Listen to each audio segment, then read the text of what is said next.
Dans le cadre de l'unité 5, mener une stratégie, nous allons réaliser la présentation animée de la tâche 4, deuxième partie, surveiller la mise en œuvre du changement.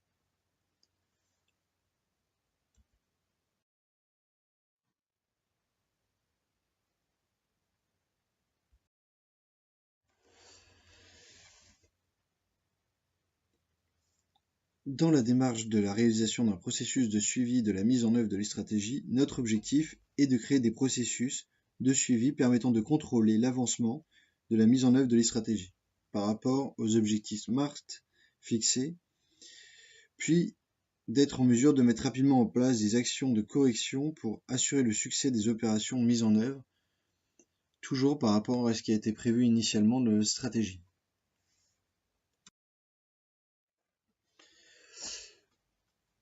Pour ce faire, nous allons commencer par identifier les enjeux qui font qu'il est important de surveiller la mise en œuvre de la stratégie. Nous allons aussi établir des méthodes de suivi de la performance de nos nouveaux outils, qui donc forment notre nouvel environnement de travail. Le suivi aussi de la satisfaction des clients par rapport à la mise en œuvre de la stratégie dans notre organisation. La création d'un tableau de bord de suivi permettant d'avoir une vision globale de l'avancement du projet et de la création de performance. Puis nous verrons comment nous pouvons hiérarchiser les risques pour pouvoir les traiter par priorité. Puis nous conclurons sur cette partie. Pour commencer, pourquoi surveiller la mise en œuvre de la stratégie? Alors d'une manière générale, le contrôle et le suivi d'un projet, d'une part, doit être continu. Depuis le tout début du projet, donc il doit aussi s'étendre même après sa réalisation. Le suivi et les méthodes de contrôle doivent permettre de déterminer si le projet est en bonne voie, s'il est en bonne voie selon les objectifs qui ont été fixés en amont pour la stratégie de mise en œuvre de la stratégie. Le suivi de la progression s'appuie sur la planification initiale et comporte des informations concernant les tâches, les ressources et la performance créée. En cas d'anomalie, il permet de comprendre pourquoi la planification initiale n'est pas respectée, donc quelles sont les mesures correctives appropriées pour pérenniser le projet. Et il permet de vérifier l'efficacité des mesures requises pour améliorer les processus.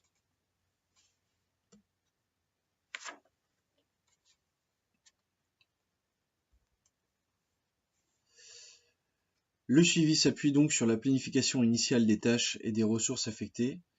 Donc on va pouvoir suivre donc l'évolution de l'utilisation des ressources financières, les délais de réalisation, les ressources humaines, l'utilisation des ressources humaines, l'efficacité des outils et des processus mis en place pour former le nouvel environnement de travail, et la création de performances. L'idée ici est de vérifier si la planification initiale est respectée, donc de se poser la question en cas d'anomalie de pourquoi la planification initiale n'est pas respectée, pour en venir après à l'élaboration de mesures correctives, donc se poser la question de quelles sont les mesures correctives appropriées pour réorienter l'action de la mise en œuvre de l'e-stratégie dans notre organisation.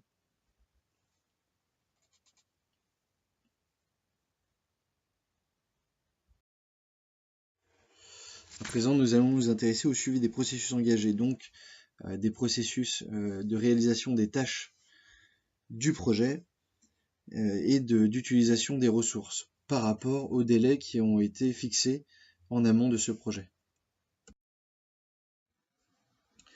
Donc l'utilisation des ressources allouées à la mise en œuvre de l'e-stratégie correspond à la planification des tâches dans le temps du projet. Ainsi, on cherche à savoir si les ressources utilisées le sont dans les délais ou si elles dépassent ou vont dépasser le plafond initialement prévu. Pour effectuer cette vérification, nous allons utiliser la courbe en S. L'utilisation du graphique des courbes en S nous propose trois indicateurs qui nous intéressent ici, c'est-à-dire le coût budgétaire du travail prévu, donc la référence initiale, le coût du travail réalisé et le coût réel du travail effectué, donc les dépenses réalisées. Donc ce graphique permet d'évaluer l'avancement du projet tout en mesurant les écarts de l'utilisation des ressources, donc ressources budgétaires, en rapport avec les prévisions initiales du budget, du rapport budget-temps.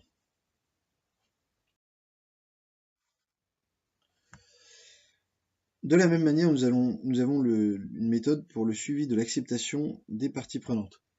Donc l'objectif est de contrôler les initiatives et les réactions des parties prenantes. Nous l'avons vu dans la partie précédente, c'est un point très important de la mise en œuvre de l'e-stratégie et de la réussite de notre projet.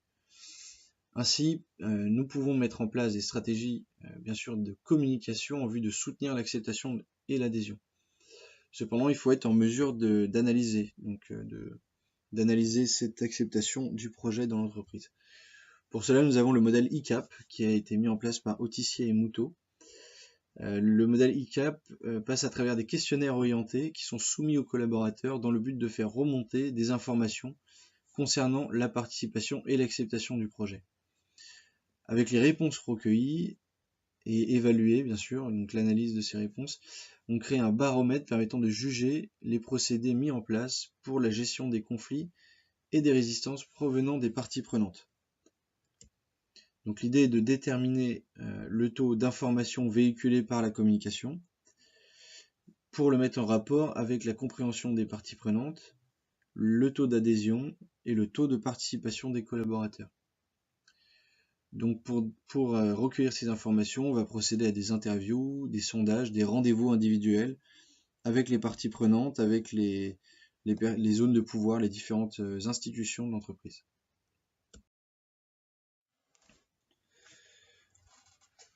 Le suivi de la performance des nouveaux outils. Alors c'est un point très important par rapport à la mise en œuvre de l'e-stratégie, parce qu'on crée dans la mise en œuvre de l'e-stratégie un espace de travail entièrement modelé autour des outils électroniques.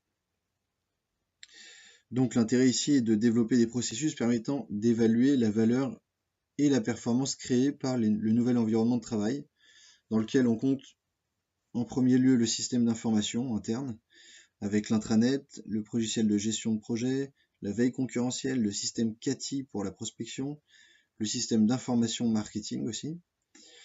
Puis on a la communication et la commercialisation sur Internet. Donc on va avoir notre site e-commerce, puis le community management avec le blog et les réseaux sociaux comme Facebook et les réseaux sociaux professionnels LinkedIn et Viadeo. Ensuite, nous avons aussi la création d'avantages clients avec l'extranet. Donc c'est ici un facteur clé de succès qu'on veut mettre en place. Il faut du coup réaliser une enquête sur la qualité du suivi des prestations commandées par les clients pour savoir si le client est satisfait de l'extranet proposé. Donc dans un premier temps, nous allons voir le système d'information. Donc le système d'information qui va être mis en place doit répondre à plusieurs objectifs organisationnels. Il est pourvu de plusieurs outils différents qui doivent tous être suivis pour favoriser la création de performances au sein de l'entreprise entière. Donc on a tout d'abord l'intranet, qu'on va pouvoir qualifier de manière qualitative et quantitative. Donc de manière qualitative, il va falloir mener une enquête auprès des collaborateurs pour vérifier si l'intranet répond aux objectifs qui ont été exprimés en amont, si les utilisateurs sont satisfaits de l'ergonomie, de la charte graphique, de l'accessibilité aussi de l'intranet, pour savoir aussi s'il y a eu des erreurs qui ont été rencontrées. On n'est jamais à l'abri, par exemple, d'erreurs 404, donc de pages qui ne mènent à rien, ou de liens qui ont été mal coordonnés. Et une étude aussi sur la sécurité, donc sur la sécurité des connexions, pour que les informations qui sont sur l'intranet restent confidentielles. Puis, de manière quantitative, on va pouvoir, à partir du back-office de l'intranet, avoir des données sur l'utilisation de l'intranet et le coût d'exploitation.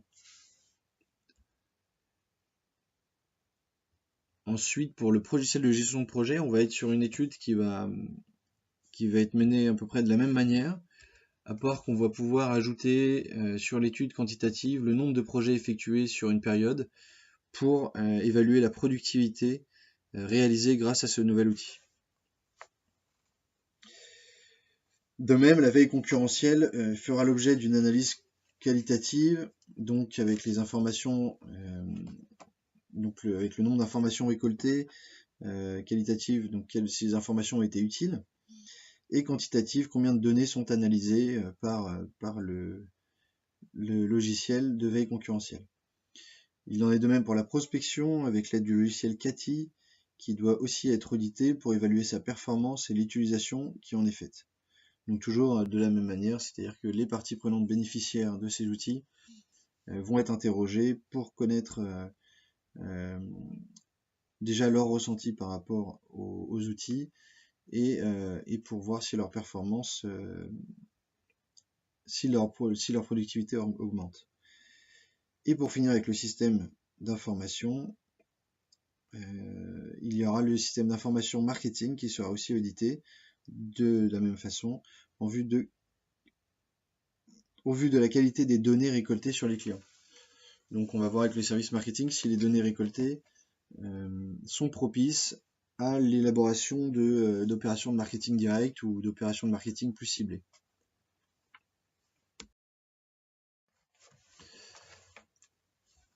Le suivi de la communication et de la commercialisation sur Internet. Donc c'est un gros morceau de notre stratégie. Donc c'est toute la stratégie qui va être orientée vers l'externe.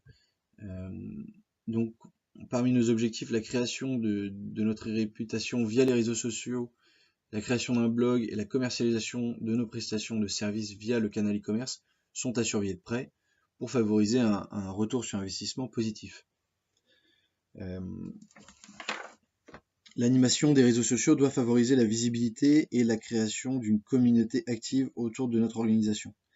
Il est donc important de faire vivre la page en publiant du contenu 2 à 3 fois par semaine.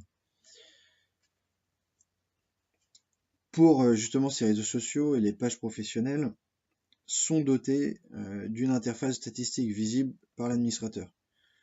On y retrouve des informations qualitatives, donc on a ici l'exemple de la page statistique de Facebook. Donc on va pouvoir avoir des informations qualitatives, donc le nombre de mentions j'aime, le nombre de personnes ayant interagi aussi avec les publications. Puis on va avoir des informations plus quantitatives, donc le nombre de personnes atteintes par une publication, donc la portée de la publication, le nombre de fois où la page a été consultée, et puis pour plus de détails, chaque publication est analysée, ce qui permet de peaufiner les contenus en définissant ceux qui ont le plus de portée, le plus d'impact sur la cible des réseaux sociaux. Ensuite, pour ce qui est du blog, ce qui va nous intéresser, c'est de savoir combien de personnes le consultent, quel est le taux de rebond et le nombre de pages qui ont été visitées sur des périodes données. De plus, il faut être attentif aux commentaires qui ont été rédigés et y répondre si nécessaire. Donc, l'outil Google Analytics va nous donner de nombreuses informations sur notre audience. Il va nous permettre de juger de la pertinence et de l'impact de notre contenu en visualisant le nombre de pages qui ont été consultées, le temps qui a été passé sur chaque page. Et aussi, d'un point de vue géographique et démographique, comment les internautes se comportent sur le site. Un rapport régulier est un bon moyen de détecter les anomalies et de mettre en œuvre des corrections, par exemple sur l'ergonomie. Il peut y avoir certaines pages qui ne sont jamais consultées parce que finalement, il y a sur la page d'accueil, elles sont difficiles d'accès, on ne les voit pas du premier coup d'œil et du coup, le client ne s'oriente pas vers, le client ou l'internaute ne s'oriente pas vers ces pages. Pour le site e-commerce, le premier regard, nous allons le poser bien sûr sur le nombre de ventes effectuées et l'accessibilité du site, donc sur le référencement du site qui est très important. Mais en plus, avec l'outil Google Analytics, nous avons accès à de nombreuses informations utiles, notamment sur l'audience, comme le blog. Donc le blog peut aussi posséder toutes les informations que nous allons citer à présent avec Google Analytics. On va voir aussi les données démographiques des visiteurs, les centres d'intérêt sur le site, donc les pages qui ne sont plus consultées, les données géographiques, donc très intéressant, surtout dans un contexte d'élargissement de la zone de chalandise. Des données aussi sur le comportement des visiteurs qui vont aussi nous permettre d'élaborer par la suite des stratégies à la fois marketing mais en même temps de contenu. et des données sur les technologies utilisées, ce qui nous permet aussi de mettre à jour notre blog pour que son ergonomie et pour que son ergonomie soit efficace aussi sur des appareils comme les téléphones, les tablettes ou les ordinateurs portables, les ordinateurs plus grands, et que la navigation soit facile sur tous ces desktops.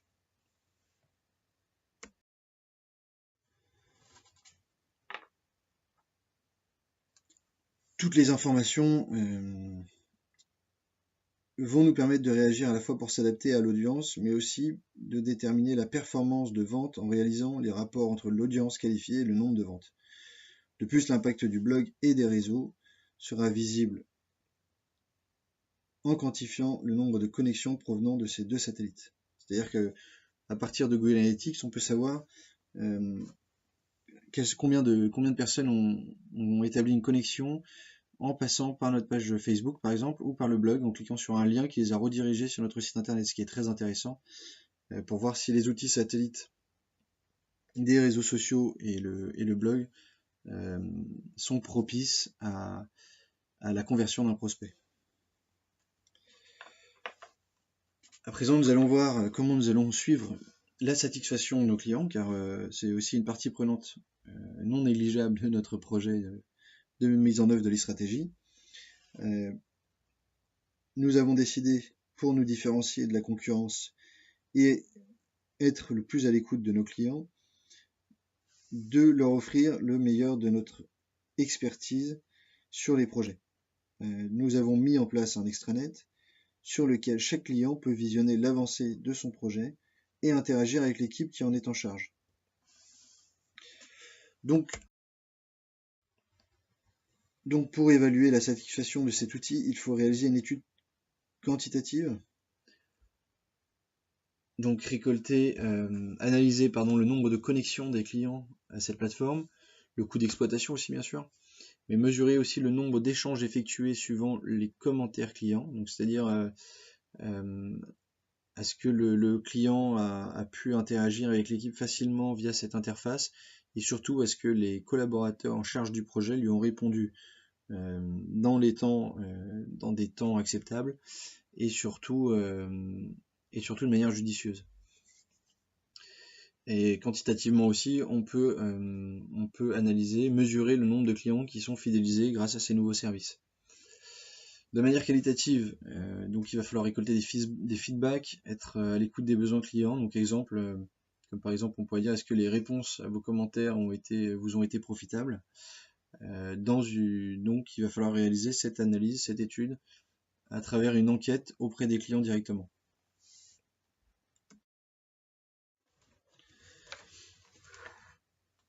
Donc il faut aussi, pour avoir une vision globale sur notre projet, sur la mise en œuvre de l'e-stratégie et la création de performance, réaliser la création d'un tableau de bord.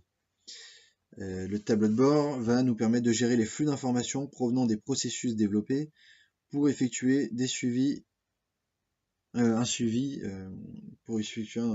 et centraliser surtout les informations dans ce tableau de bord. En fait, l'idée c'est que tous les outils, toutes les démarches que nous venons de voir de suivi des processus, de l'acceptation en interne, du développement de nos outils en externe, vont nous fournir des données qui, dans ce tableau de bord, vont être centralisées et vont permettre une analyse globale plus efficace. En effet, un tableau de bord va nous permettre de connaître le statut global des tâches, mais aussi d'établir une chronologie des événements, ce qui est très important pour savoir comment ça se passait hier, comment ça se passe aujourd'hui, et réussir à remonter en chronologie pour comprendre les anomalies du présent. Donc, pour ce faire, nous avons choisi d'utiliser la méthode BSC, la Balanced Scorecard. Pourquoi ? Écoutez, parce que ce tableau est pertinent, car il permet de réunir des indicateurs sur 4 dimensions.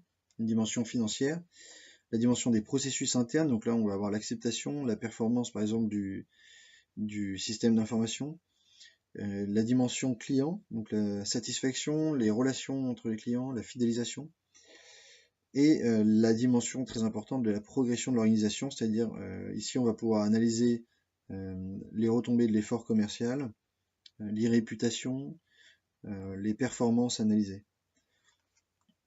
Donc la méthode BSC permet rapidement de mesurer la valeur de l'e-stratégie et d'identifier les anomalies ou les succès, bien sûr, en fonction de la planification initiale.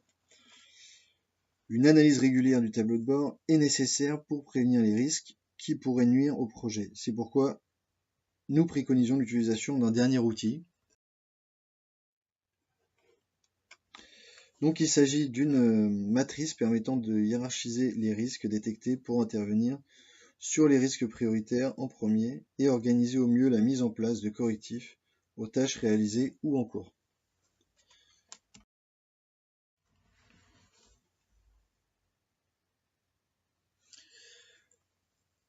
Pour conclure, le rôle du suivi n'est pas moins de détecter les anomalies que de détecter bien sûr les succès et opérations engagées. En effet, on va aussi se servir des succès pour favoriser l'adhésion de tous les collaborateurs au projet et pour leur montrer que le projet fonctionne. Son rôle, donc le rôle de ce suivi est toutefois bien sûr primordial pour veiller à la bonne orientation des actions mises en place et réaliser les objectifs fixés au préalable. Le suivi sert aussi à rendre compte de la mise en œuvre de l'e-stratégie aux collaborateurs, mais surtout à la direction et aux décisionnaires. Le suivi peut aussi se définir comme un moyen d'innover dans la mise en place du projet, car en détectant des anomalies, nous allons mettre en place des actions correctives qui permettent aussi de rattraper des erreurs ayant été faites en amont, des erreurs qui en pratique, des décisions qui en pratique finalement doivent être réorientées pour organiser le succès. Merci pour votre attention.